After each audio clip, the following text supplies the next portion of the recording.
फिर एक शख्स आपके पास आया, उसने माफ़ी मांगी, आपने कहा सिर्फ पाकिस्तान जिंदाबाद का नारा लगा दो।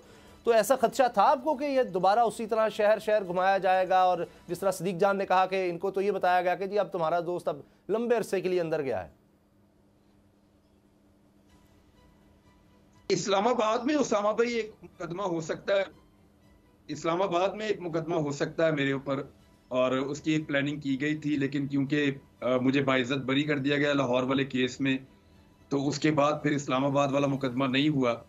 मुझे उम्मीद तो ये थी कि इस्लामाबाद वाला मुकदमा हो जाएगा, और अगर मेरा रिमांड इन्हें मिला तो फिर ये मुझे यहाँ से इस्लामाबाद के लिए शिफ्ट करवाएंगे और वहां ले जाएंगे, फिर कुछ अर्सा इस्लामाबाद में रखेंगे। तो ये दो मुकदमा तो डेफिनेटली थे। पुलिस के मुकदमात ये नहीं थे और FIA के मुकदमात थे। तो इसमें मैक्सिमम मुझे ये लाहौर और इस्लामाबाद में ये घुमा फिरा सकते थे, इसके अलावा ऑप्शन नहीं था।